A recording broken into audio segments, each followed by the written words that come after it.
Haider and you are watching business talks with Haider. आज जिस business में हम बात करने वाले हैं, जिस माइक्रो बिज़नेस में हम बात करने वाले हैं, वो स्पेशली तौर पे जो है ना वो औरतों के लिए है। और ये बिज़नेस बहुत ज़्यादा आजकल ट्रेंडिंग पर चल रहा है। बात करने वाले हैं हम आज फूड डिलीवरी बिज़नेस की, यानी होम शेफ़ की।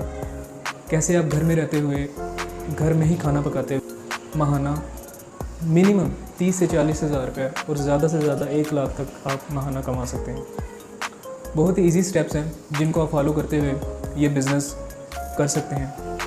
और घर में रहते हुए ही, घर में खाना पकाते हुए, जैसे आप नॉर्मल रूटीन में खाना पकाती हैं, ऐसे ही आप दूसरों को डिलीवर करके तो आप इससे अच्छी खासी अर्निंग करके अपने घर का गुजारा कर सकते हैं। फूड के बिज़नेस में कुछ चीज़ों का ख़ास ख्याल रखना पड़ता है। अगर हम 3 चीज़ों का ख़ास ख्याल रख लें, सिर्फ 3 चीज़ों का, तो हमारा बिज़नेस सक्सेसफुल हो सकता है। नंबर 1, आपकी टेस्ट। आपके हाथ में टेस्ट होना चाहिए। आपने जो भी प्रोडक्ट बनाई है, जो भी डिश बनाई है, वो उसमें टेस्ट होना चाहिए। सेकेंडली, उसकी क्वालिटी होनी चाहिए। आपने जो फूड प्रिपेयर किया है वो अच्छी क्वालिटी पे प्रिपेयर होना चाहिए। थर्डली, जो कि मेन चीज़ है, इन दोनों चीज़ों के बाद मेन चीज़ है, आपने अच्छे तरीके से अपने बिज़नेस की एडवर्टाइजमेंट करनी है ताकि लोग आपको अप्रोच करें और आपका जो खाना है वो टेस्ट करें। इसमें कुछ सिंपल स्टेप्स हैं जिनको आप फॉलो करते हुए इस बिज़नेस को ईज़िली बड़े थोड़े सरमाए से स्टार्ट कर सकते हैं। फर्स्ट स्टेप है फूड प्रिपरेशन। सबसे पहले आपने जो भी आपने खाना प्रिपेयर करना है या जो भी आप जिसमें आप एक्सपर्ट हैं, जो आप बेचना चाहते हैं, ये दोनों के लिए है। मेल्स के लिए भी है, फीमेल्स के लिए भी है, कोई भी कर सकता है, लेकिन स्पेशली तौर पे ज़्यादा इंटरेस्टेड होती हैं फीमेल्स। आपने सबसे पहले फूड अपनी प्रोडक्ट प्रिपेयर करनी है। आपने मिनिमम 15 और मैक्सिमम 30 तक, यानी 15 से 30 डिशेस जो प्रोडक्ट्स हैं वो आपने तैयार करनी है। उसमें जो भी आपको मतलब कि सही लगता है पकाने के लिए, दाल चावल, बिरयानी, गोश्त, कढ़ाई, जो वट जो आप अच्छे तरीके से पका सकती हैं। अगर नहीं आप पका सकती, कोई चीज़ों आपको नहीं आती, तो उसमें आप यूट्यूब का सहारा लें या हज़ारों वीडियोस पड़ी हुई हैं, वहाँ से आप सीखें और सीख के घर में ट्राई करके देन फिर लोगों को खिलाएं। तो सबसे पहले हमारा पहला स्टेप था फूड प्रिपरेशन, यानी अपने फूड की जो आपकी प्रोडक्ट्स है, जो आप सेल करना चाहती हैं डिशेज़, उसकी आपने लिस्ट आउट करनी, वो आपने डिश तैयार करके लोगों को खिलानी है। उनसे रिव्यूज़ लेने हैं, पहले पूछना है कि कैसे इसमें कमी बेशी कैसे की जा सकती है। इस चीज़ को कहते हैं फूड टेस्टिंग। सेकेंडली, जो सेकंड स्टेप है वो है आपका प्रोडक्ट कॉस्टिंग का। अब आपने एक प्रोडक्ट तो तैयार कर लिया, लेकिन अब आपको पता कैसे चलेगा कि आपने उसको बेचना कितने में, वो आपकी तैयार कितने में हुई और आपने उसको बेचना कितने में। उसके लिए फूड कॉस्टिंग के लिए यानी प्रोडक्ट कॉस्टिंग के लिए एक मैंने आपका परफॉर्मा तैयार किया है। उस परफॉर्मे पे ज़रा आप नज़र डालें। अच्छा जी, प्रोडक्ट कॉस्टिंग आपने कैसे करनी है, आपकी स्क्रीन पर नज़र आ रहा होगा कि सबसे पहले आपने जो है ना वो ये सारे जितने भी मैंने रेट्स लिखे हैं ये फॉर एग्जांपल्स हैं, ठीक है। आपके रेट्स में कमी बेशी हो सकती है, लेकिन परफॉर्मा जो है, जस्ट मेरा मकसद ये था कि आपको परफॉर्मा एक दे दी जाए, आप सिंपली इसी को अप्लाई करते हुए अपने रेट्स लिखें। सबसे पहले आपने लेना मटेरियल, जितना भी आपका एक कोई भी डिश है, फर्ज करें बिरयानी आप तैयार करें, उसमें कितने चावल लगे हैं, कितना आपका चिकन लगा है, उन सब चीज़ों का आपने मटेरियल की कॉस्ट निकालनी है, ठीक है। यानी चावल कितने लगे हैं, बाकी सब्ज़ी कितनी लगी है, चिकन कितना लगा है, वो आपने सारा एक मटेरियल की कॉस्ट निकालनी है, ठीक है। मैंने यहाँ पे फॉर एग्जांपल दिया कि मटेरियल की कॉस्ट आपकी निकलती है 100, ठीक है। सेकंड नंबर पे है जी कुकिंग में आपके कितने पैसे लगे हैं, आपका गैस कितना खर्च हुआ है, या इसके अलावा आपने कोई चीज़ उसमें यूज़ की है, तो 30 रुपीज़ मैंने कुकिंग के डाले हैं। प्लस अब ये फूड तैयार हो गया, खाना तैयार हो गया। अब तीसरी जो आपका एक्सपेंस आता है वो पैकिंग का आता है। पैकिंग आप हमेशा जो है ना वो आपने अच्छी पैकिंग रखनी है, यानी मैं बार बार ये कहता हूँ कि जो दिखता है वो बिकता है। जितना खूबसूरत करके आप उसको प्रेजेंट करेंगे, तो इसलिए मैंने पैकिंग के जो है ना वो 20 रुपीज़ रखे हैं, ना कि सिंपल आप जो शॉपर में डाल के रखें दें तो बहुत ही ज़्यादा जो है ना वो बुरा इम्पैक्ट पड़ता है। अच्छा जी, ये 100, 20 और 30 को मिला के हमारी जो है ना 150 डायरेक्ट कॉस्ट होगी है, प्रोडक्ट की कॉस्ट है, ठीक है। इसमें आप अपना प्रॉफिट ऐड कर लें। प्रॉफिट वो आप पे डिपेंड करता है कि आपने कितना ऐड करना है। आप स्टार्ट में अगर प्रॉफिट कम रख के अपनी सेल को बढ़ाना चाहते हैं तो एट द एंड आपका जो नेट प्रॉफिट होगा डे का या मंथ का वो इक्वली होगा। लेकिन अभी फ़िलहाल मैंने इसमें 100 रुपीज़ ऐड किए हैं, तो 100 रुपये प्रॉफिट ऐड करने के बाद आपकी ये जो प्रोडक्ट है आप इसको डायरेक्ट सेल कर सकते हैं 250 रुपये में, 250 में। आप अपने हिसाब से आपने मटेरियल भी इसमें ऐड करना है, कमी बेशी करनी है, जितने भी बाकी आपके एक्सपेंस हैं, लेकिन मेन 3 यही एक्सपेंस होते हैं। प्लस 3 एक्सपेंस में आपने प्रॉफिट ऐड करना है, तो आपका जो है ना वो आपका डायरेक्ट प्राइस बन जाएगी, यानी डायरेक्ट सेल करने पे आप ये प्राइस कस्टमर से ले सकते हैं। प्लस इसमें आपने डिलीवरी चार्जेस वो जो भी हैं वो आपने क्लाइंट से ही लेने होते हैं।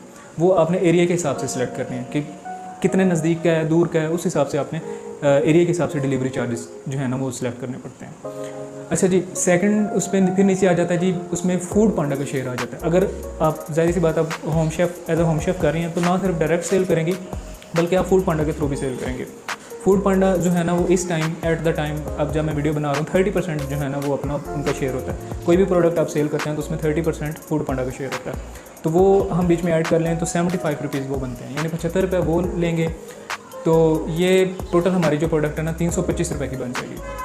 यानी आपने अगर डायरेक्ट सेल करनी है तो वो आपने 250 रुपये में सेल करनी है। अगर आपने फूड पांडा पे सेल करना है, फूड पांडा पे प्राइसिंग करनी है, लिस्ट आउट करना है उसको चीज़ को, तो वो आपने 325 रुपये में करना है, ताकि फूड पांडा हमारे 75 रुपये काट भी ले तो फिर भी हमें जो है ना 250 तक मिल जाए। अब इस 75 रुपये में भी आप जो प्राइस देते हैं ना फूड पांडा को, फूड पांडा उस पर 30% अप्लाई करते हैं, यानी 325 हमने प्राइस दिया तो फूड पांडा 30% 325 रुपये पे अप्लाई करेगा। तो इस तरह कोई 22 रुपये का फ़र्क आएगा, लेकिन कोई बात नहीं, वो एडजस्टेबल है, वो इतना समझ में आता है। लेकिन अगर आप इसको बिल्कुल ही ऐड नहीं करेंगे, अपने डायरेक्ट सेल और फूड पांडा की प्राइसेस को सेम रखेंगे, तो आपको कम से कम भी जो 100 रुपये आपने अपना प्रॉफिट रखा है तो ये आपका जो है ना ये कट जाएगा, ये सारा फूड पांडा लेके जाएगा। ठीक है, तो इस चीज़ का आपने खास ख्याल रखना है। कोस्टिंग करते टाइम आपने प्राइस डायरेक्ट सेल और फूड पांडा की सेल की जो है ना वो अलग अलग रखनी है। फूड पांडा की सेल की हमेशा थोड़ी ज़्यादा रखनी है, क्योंकि उसमें 30% फूड पांडा का भी शेयर होता है। बढ़ते हैं अपने थर्ड स्टेप की तरफ, फूड पांडा रजिस्ट्रेशन।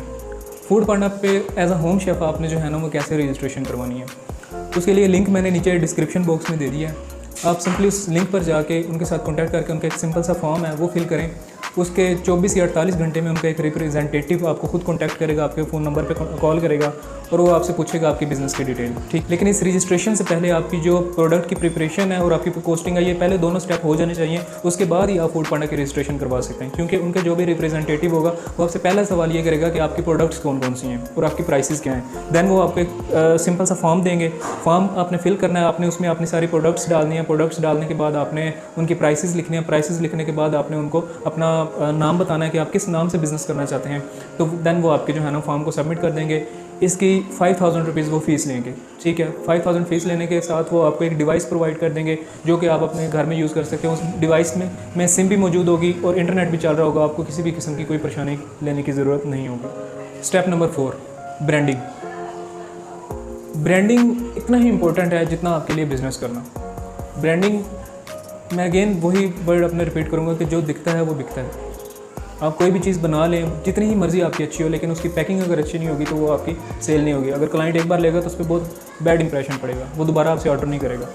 लेकिन अगर आपकी पैकिंग, आपकी ब्रांडिंग वो खूबसूरत तरीके से की होगी और अच्छे तरीके से की होगी तो क्लाइंट जो है वो उस चीज़ से ही मुतासिर हो जाता है। बीच में प्रोडक्ट आपकी थोड़ी सी लो भी हो, उस चीज़ को क्लाइंट थोड़ा सा वो समझ लेता है, लेकिन ब्रांडिंग पे और पैकिंग पे जो है ना वो बहुत से ज़्यादा जो क्लाइंट्स हैं, ये एक साइकोलॉजी है हमारी कि हम खूबसूरत दिखने वाली चीज़ को ले लेते हैं, चाहे उसमें जो मर्ज़ी हो, लेकिन एक अच्छी क्वालिटी की चीज़ है, उसकी पैकिंग और उसकी ब्रांडिंग ना अच्छी हुई हो तो वो कभी भी मेरे ख्याल में ज़्यादा सेल नहीं होगी। तो इस चीज़ पे आपने ख़ास ख्याल रखना है। आपने जो स्टिकर बनवाने हैं प्रॉपर, ठीक है, अपना जो भी नाम है, आपने जो नाम रखना है उसके आपने स्टिकर बनवाने हैं। स्टिकर बनवा के आपने पैकिंग लेके, बॉक्स पैकिंग लेके उसके ऊपर आपने स्टिकर लगाना है अपना। उस पर नीचे आपने, चाहे आप फूड पांडा के थ्रू सेल कर रहे हैं, चाहे आप सेल कर रहे हैं डायरेक्ट सेल कर रहे हैं, प्रॉपर आपका एक नाम, आपका एक स्टिकर होना चाहिए जो उसके ऊपर लगे। उसके ऊपर आपने अपना कॉन्टैक्ट डिटेल लिखना है, उसके ऊपर आपने अपना फेसबुक पेज का एड्रेस देना है, इंस्टाग्राम पेज का एड्रेस देना है। वो एक नेक्स्ट स्टेप है, वो मैं आपको बाद में बताता हूँ, लेकिन ये सारी चीज़ें आपकी ब्रांडिंग पे मौजूद होनी चाहिए, ताकि क्लाइंट अगर फर्स्ट टाइम फूड पांडा पे ऑर्डर कर रहा है तो सेकंड टाइम वो आपको डायरेक्ट ऑर्डर करे। डायरेक्ट ऑर्डर में आपका ज़्यादा फ़ायदा है। Step number 5, Facebook page and Instagram page. आपने अपने बिज़नेस के 2 पेज क्रिएट करने हैं, फेसबुक पेज और इंस्टाग्राम पेज। उस पर आपने खुद अपने खाने पकाने, जो भी आपने प्रोडक्ट तैयार किए उनकी आपने अच्छी अच्छी पिक्चर्स लेनी है। पिक्चर्स लेने के बाद उनकी आपने अच्छी सी पोस्ट बनानी है। पोस्ट बनाने के बाद जो है ना आपने उसको डेली बेसिस पे, बल्कि दिन में अगर आप चाहें तो 2-2, 3-3 पोस्ट जो है ना वो सेम पोस्ट आप फेसबुक और इंस्टाग्राम पे डाल के अपने जो डायरेक्ट क्लाइंट हैं उनको आपने एंगेज करना है। यानी आपने अपनी बिज़नेस की एडवर्टाइजमेंट भी करनी है साथ साथ। ये कोई मुश्किल काम नहीं है, ये बहुत ही आसान और बिल्कुल फ्री काम है। इसमें कोई आपका पैसा नहीं लगेगा। मैं एक अलग से वीडियोज़ बनाऊँगा जिसमें आपको सिखाऊँगा कि फेसबुक पेज और इंस्टाग्राम पेज कैसे बनते हैं, प्लस मैं आपको ये भी सिखाऊँगा कि पोस्ट कैसे क्रिएट करते हैं, कौन कौन से सॉफ्टवेयर यूज़ होते हैं जो कि आप फ्री में यूज़ करके, जो कि बिल्कुल आसान है, इजी टू यूज़ है, जो कि आप यूज़ करके जो है ना वो फेसबुक और इंस्टाग्राम जो पोस्ट हैं वो क्रिएट कर सकते हैं और अपने क्लाइंट्स को एंगेज कर सकते हैं। और ये प्रोसीजर आपने डेली बेसिस पे जो है ना वो उसको फॉलो करना है। यानी डेली बेसिस पे आपने जो भी आपके ऑर्डर जाते हैं उसकी पिक्चर्स बनाएं, अच्छी से खूबसूरत सी पिक्चर्स बनाएं कि एक तो वो कस्टमर्स को पता होता है कि ये बिज़नेस रनिंग है। ठीक है, हमेशा क्लाइंट कभी भी जो है ना उस दुकान पर नहीं जाता जहाँ पर एक गाहक खड़ा हो, हमेशा उस दुकान पे जाता है जहाँ पे 10 गाहक खड़े हैं। तो इस तरह आपने जो अपने क्लाइंट्स हैं उनको एंगेज करने के लिए, अपना बिजनेस रनिंग शो करवाने के लिए आपने जो भी डिलीवरी करनी है, डिलीवरीज करनी है, 5 आपको ऑर्डर आए हैं, 10 ऑर्डर आए हैं, 6 ऑर्डर आए हैं, आपने उनकी पिक्चर्स लेनी है, पिक्चर्स लेके आपने पोस्ट कर देना। अल्हम्दुलिल्लाह जो है ना वो लिख के 5 ऑर्डर 6 ऑर्डर मतलब वाट एवर जो भी आप स्ट्रैटेजी यूज़ कर सकते हैं वो आप बेहतर जानते हैं, ठीक है। उसके अलावा आपने एडवर्टाइजमेंट जो है ना वो आपने करनी है रेगुलर बेसिस पे। आपने ये नहीं करना कि 2 दिन एडवर्टाइजमेंट की, बाद में पूरा मंथ आपने देखा ही नहीं और फिर आप देख रहे हैं जी हमारे ऑर्डर नहीं आ रहे। ये आपका अपना बिजनेस है, आप जितनी मेहनत करेंगे इसमें आपका ही फ़ायदा है। लास्ट पे हम आ जाते हैं जी कैपिटल कॉस्ट पे कि ख़र्चा कितना होगा इस पूरे बिज़नेस को, इस पूरे प्रोसीजर को रन करने के लिए हमारे एक्सपेंसेस कितने होंगे और हमें एक्सपेक्टेड प्रॉफिट कितना होगा। कैपिटल कॉस्ट में सबसे पहला जो आपका जो मेन एक्सपेंस होगा वो होगा फूड पांडा रजिस्ट्रेशन का। फूड पांडा वाले आपसे 5000 रुपीज़ जो है ना वो एज ए रजिस्ट्रेशन के नाम पे आपसे ले लेंगे, ठीक है। उसके अलावा आपने पैकेजिंग मटेरियल लेना है, जो भी आपने बॉक्स लेने हैं वो आप मार्केट से इजीली जो है ना वो बाई कर सकते हैं। बॉक्सेस डिफरेंट टाइप्स के जो है ना वो हैं, फ़िलहाल थोड़े ले लें। नेक्स्ट जब आपने फूड पांडा किया, आपकी पेमेंट आए, आपकी से जो भी आपने सेल किया उसकी आपकी पेमेंट आए तो आप जो है ना वो उसमें से मज़ीद ले सकते हैं। फ़िलहाल आप 500 तक के बॉक्स लेने हैं। थर्ड पे आता है स्टिकर्स आपने प्रिंट करवाने हैं। नॉर्मली जो रेट चल रहा है वो 1.5 रुपये, 2 रुपये, 1 रुपये से लेकर 2 रुपये, 2.5 रुपये तक के भी स्टिकर है। लेकिन आपने अगर 1.5 रुपये वाला भी 1000 स्टिकर प्रिंट करवाएं तो ऑलमोस्ट वो 1500 रुपये के बनते हैं। तो इस तरह जो है ना ये 1500 रुपये आपके स्टिकर की कॉस्ट होगी। 4th नंबर पे मैंने 5000 लिखा है, जिसमें मैंने एडवर्टाइजमेंट और एक्स्ट्रा लिखा है, ठीक है। अब ये 5000 जो है ये आप अपना एज अ वर्किंग कैपिटल रख सकते हैं। वर्किंग कैपिटल से मुराद ये है कि आपके पास बिजनेस आप चला रहे हैं तो कुछ ना कुछ आपकी जेब में होना चाहिए। फ़र्ज़ करें आपको 15 ऑर्डर 20 ऑर्डर इकट्ठे आ जाते हैं तो उनके मटेरियल लेने के लिए भी आपके पास अमाउंट ना हो, ये तो बुरी बात है। आपके पॉकेट में आपके जो है ना वर्किंग कैपिटल में इतनी अमाउंट होनी चाहिए कि आपके पास जितने भी ऑर्डर आएँ, 20 ऑर्डर आएँ, 25 आएँ, 30 आएँ, एक दिन में जितने आएँ उनको आप जो है ना वो ईज़िली मैनेज कर सकें। तो इसलिए 5000 को हमने सेपरेट रखा है।